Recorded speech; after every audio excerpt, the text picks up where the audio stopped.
Welcome back to Streamline Entertainment. It's your boy Marvin.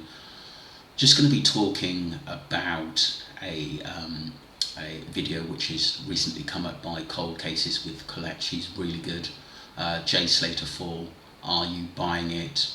A lot of the information she's actually come up with about him being found, but about the shady things which went on before, are going to ask a lot of questions. I'm just going to play some of the video.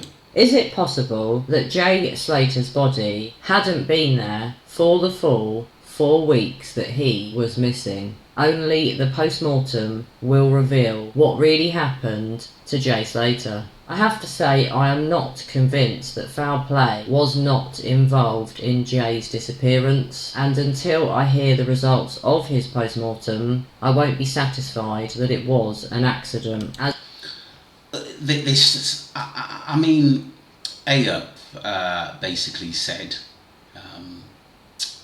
when he was talking to the police, or information which come online, that Lucy had basically rang the doorbell and woke him up.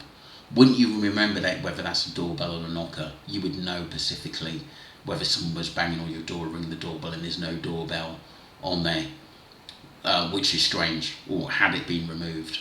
But a lot of people on basically on different sites are saying there was no doorbell on there, which is very, very strange.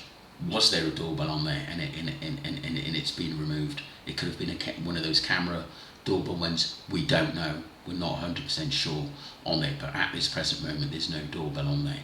So that, what Ayub said, doesn't really add up, unless he got confused and meant knocking at the door.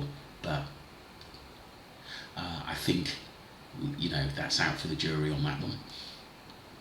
As there were just far too many dodgy people in Jay's case. Ayub Quazim, the man of many, many nicknames. The other dodgy guy from the Airbnb whose name we still don't know, and why we've never heard his name still remains a big mystery. And then we've got Lucy and Brad, Jay's two friends, who all did and said a lot of dodgy things. Perhaps Jay really did die of a tragic fall, trying to walk back to his holiday accommodation in Los Cristianos. But I do find it hard to believe that he wasn't found. I know that Tenerife is extremely mountainous because I've been there twice myself, and as you've seen in pictures, it is extremely rugged, and some of the terrain in the mountains is treacherous. You really wouldn't want to attempt to walk the length of walk that Jay had to walk. So if Jay really did have a tragic accident, it would appear that it happened pretty soon after he disappeared.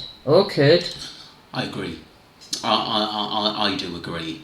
But again, there's a lot of people talking about that he was found near where his last ping on the phone. So that doesn't really make sense. But obviously we're going to let the police do their autopsy and basically to see whether there is an accident. But there's still a lot of questions which have not been answered by long, and a bit of twists in what people are actually saying, from Lucy's interviews to Brad's interview 2 weeks later after this case happened, what Ayub said. It just goes on. The mystery guy who was Ayub's friend, it just goes on and on and on and on and on.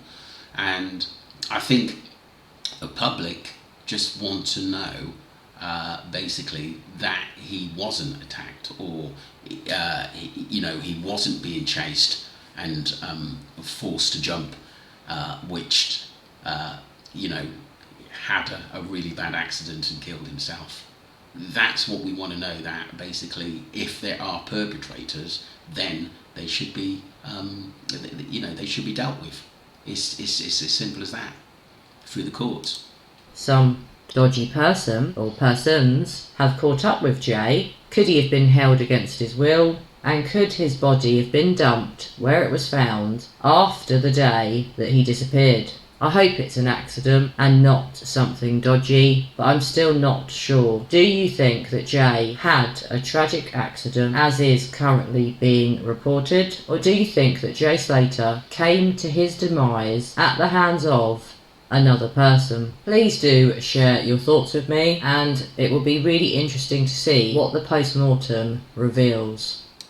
Yeah, definitely. I agree. Yes, we've got to leave it to the authorities. I truly respect that.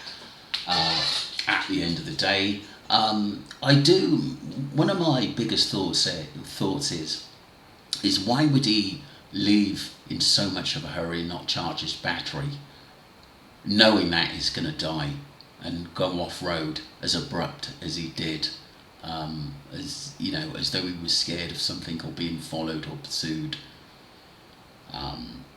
You know, the watch was mentioned a lot of times, and it could have been something to do with that. Maybe we will never know. But like I said, you know, I do agree we have to really respect the family. But it was just thoughts that was put out there by cold cases, and I'm on the same level as that. And I'd love us to find these answers to finally put this case to bed, and that there was nothing sinister in what happened to him. Don't forget to subscribe to Streamlight Entertainment and follow the channel. Thank you very much.